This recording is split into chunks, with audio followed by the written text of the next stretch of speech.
Hello and welcome back to the David67 Celtic News YouTube channel. Today's video going to be a wee brief look back with some player ratings for the Celtic 5-0 win against Kilmarnock on Wednesday that clinched the title, and a wee look forward to tomorrow's Trophy Day game against St Mirren, the last game of the league season for 23-24, the last time Joe Hart will be playing at Celtic Park in a professional game, and may well be the last time we see a few other of the backup players and the players who have been kind of frozen out in recent months by Brendan Rodgers and his selection policy. Before we crack on with the video, as usual, just a wee reminder, if you are new to the channel and you do like the content and this video and the general content of the channel, with also things like the goal of the season polls, trivia quizzes, etc., please do click that subscribe button. We're steaming past 500 at great speed towards 1,000, which is the next goal. As always, please do click that like button because it helps YouTube send this video to other people to have a look at.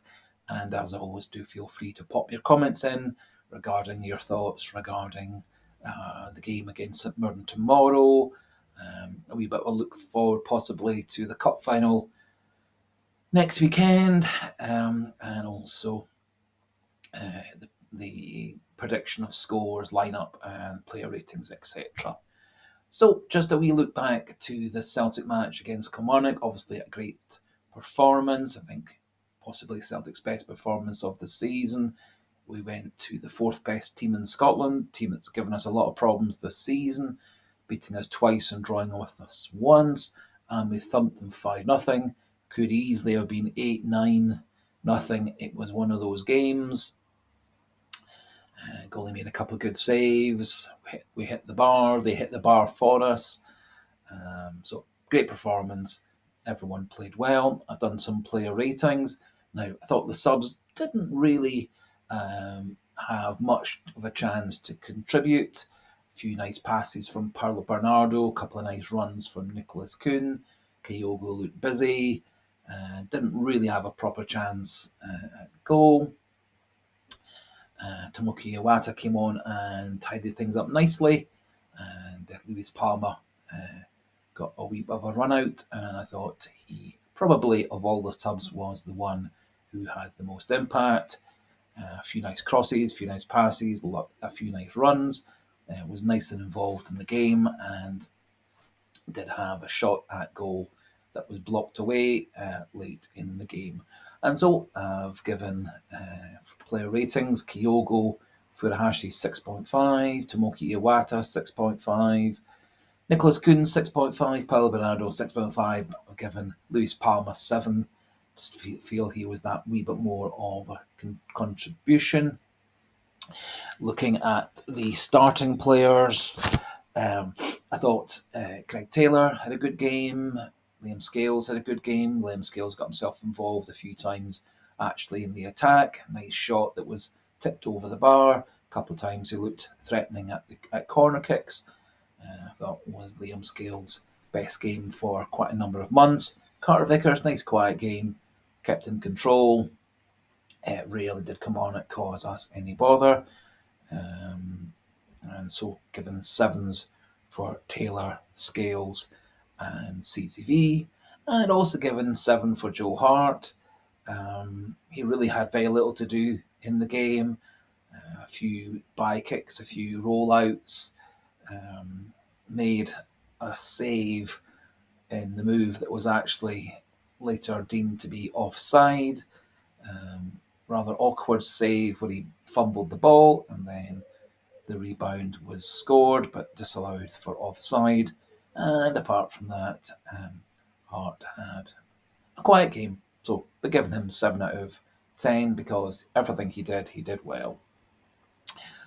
Slightly higher for James Forrest and Alistair Johnson, both given 7.5. James Forrest scored a lovely goal, goal 3. Showed very good instincts to get into the box in a sort of inside forward role to meet Dyson Maida's cross across the box, and he finished it very expertly. He set up goal 2 and did have a number of good wee runs down the right-hand side and cutting into the middle, so 7.5 for him. I thought Alice Johnson was strong in defence, got himself forward into midfield and into the final third, and a few times got good telling balls into the box, and so have bumped Alice Johnson up to a 7.5. I thought Rio Hitati had a much better game on Wednesday against Kilmarnock than he did against Rangers a few days before. Got himself involved again, lots of nice passes, a couple of very clever passes as part of Celtic's goals on Wednesday, and so 8 out of 10 for him. 8 out of 10 also for Dyson Maida, scored the second goal from Forest Cross, hit up the third goal with a lovely ball across the box.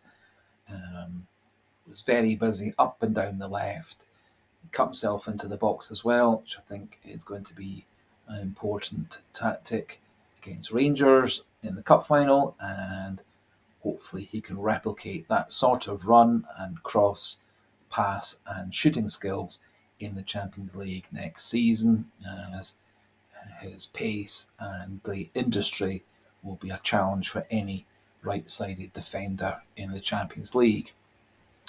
Thought Cal McGregor had a very confident, controlling game in midfield, giving him 8.5 out of 10. Thought he was kind of everywhere in midfield, helping out, support the defence, linking play through the midfield and out wide, getting forward, support the attack, and good captain's performance from Callum McGregor, so 8.5 for him. Adam Ida, I've given 9 out of 10. I thought he had an excellent game, led the attack, heavily involved in the setup for goal number 1 and scored goal number 1 from Matt O'Reilly's cross across the box. He was involved in many of Celtic's best moments on Wednesday, and I think he's given himself the start in the game against St Mirren tomorrow, and potentially may also start the cup final, although I'd prefer Kyogo simply for his excellent record against Rangers and his ability acting on the last shoulder of the defenders, and I think he could be a very powerful tool to help us win the cup final against Rangers at Hampden next weekend. Just talking of Adam Ida, Norwich, his parent club, were knocked out of the English Championship playoffs last night, 4-0 by Leeds, and so Norwich won't be promoted to the English Premier League, and they have promptly sacked their manager, David Wagner.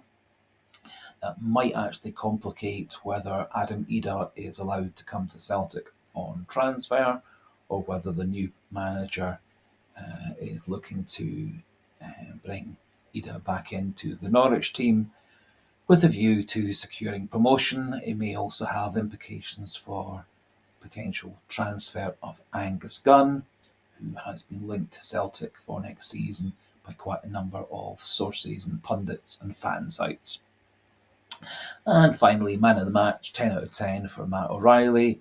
Scored 2 goals, set up the first goal, involved in pretty much everything, tackled well in midfield, won the ball back, recycled the ball, got the ball forward, passed, crossed, did pretty much everything, and looked the complete player. And he too, I think, is going to be a vital player for our chances of winning the cup final against Rangers next weekend.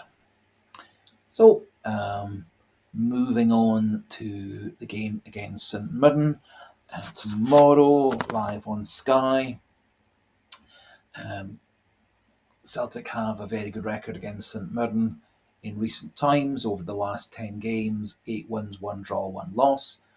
Last time we lost to St Mirren was under Ange Postecoglou, September 2022, that was a rather dispiriting, dull 2-0 loss where Celtic really never got going. However, we've beaten them 4 times already this season, 3 times in the league and once in the cup, and so we will be going for a 5 out of 5 winning record against St Mirren this year. Pretty much all the wins against St Mirren this year have been quite comfortable. St Mirren never really troubling us at all, and I'm quite confident Celtic's going to have a very confident, convincing win against St Mirren tomorrow, and I'm going for a 4-0 win. And just looking at St Mirren's record coming to Celtic Park in the last 35 times they've visited Celtic Park, they have 1 win, 3 draws, and they have lost 31 times. So, in essence, 31 times out of 35 we've beaten them, 3 times we've drawn with them, and we've only lost once against St Mirren in the last 35 times they've come to Celtic Park. And looking at the last game of the season, Celtic's record in the last game of the season is excellent. Over the last 16 last games of the season, we've won 13, drawn 2, and the only time we've lost the last game of the season in the last 16 was against Aberdeen 6 years ago, which was a disappointing 1-0 loss. So all the omens, all the stats are suggesting Celtic's going to have a comfortable win, and I'm going for a 4-0. Rodgers may look to rest a few players. I think probably the better option would be to start the what you consider the best 11, and then take off players such as Johnston, CCV, McGregor, Hatate, O'Reilly, possibly around the 1 hour mark, and give the backup players such as Paolo Bernardo, Iawata, Navrocki, Ralston some game time, and also give Kyogo some game time up front, so that we have the option of either Ida or Kyogo to lead the attack against Rangers in the cup final. So my predicted lineup is going to be Joe Hart in goal, Alistair Johnston at right back, although Rodgers may go for Ralston just to give Johnston a wee bit of a chance to recover from the bumps and bruises and scars of John Lundstrom's reckless challenge from the back.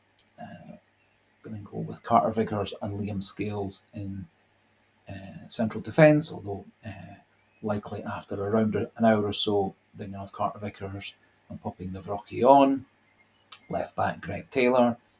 Number 6 role Cal McGregor, although late in the game we'll pop on Iwata to replace him. Paolo Bernardo coming on later on to replace O'Reilly or Hatate. So Hatate in the number 8 role, O'Reilly in number 10. Wide players, James Forrest on the right, Dyson Maida on the left, and going to go again with Adam Ida up front.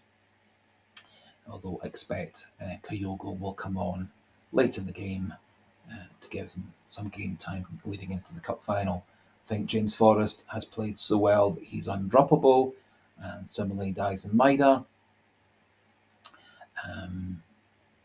But we do actually have very capable backups in Nicholas Kuhn and Luis Palma, and I think both those players have enough skills to influence the game if the game against St Mirren isn't going so well, and similarly would be good impact players coming off the bench in the cup final the following weekend. So that's my basic lineup for Celtic against St Mirren in the prelude to raising the trophy and starting the major celebrations. So Hart and goals, Johnston, Carter Vickers, Scales, Taylor, McGregor, Hatate, O'Reilly, Forrest, Maeda and Ida. So that's what I'm going for. You may well have other options, and Rodgers may use the game, as I said, to rest a few players and give a few backup players some game time, both of which I think are equally sensible. So that finishes things off for today. Tomorrow I'll be doing a wee preview of the Celtic women's side's vital game against Hibs at Celtic Park, a game that should see them crowned as champions of the SWPL. And also tomorrow, likely late on, I'll do a wee post-match reaction and ratings, etc., for the Celtic St Mirren match. And so until tomorrow, do consider clicking those subscribe, like, and comment buttons. Goodbye. Good luck, Celtic, in your game against St Mirren in the sunshine of Glasgow. And hail, hail.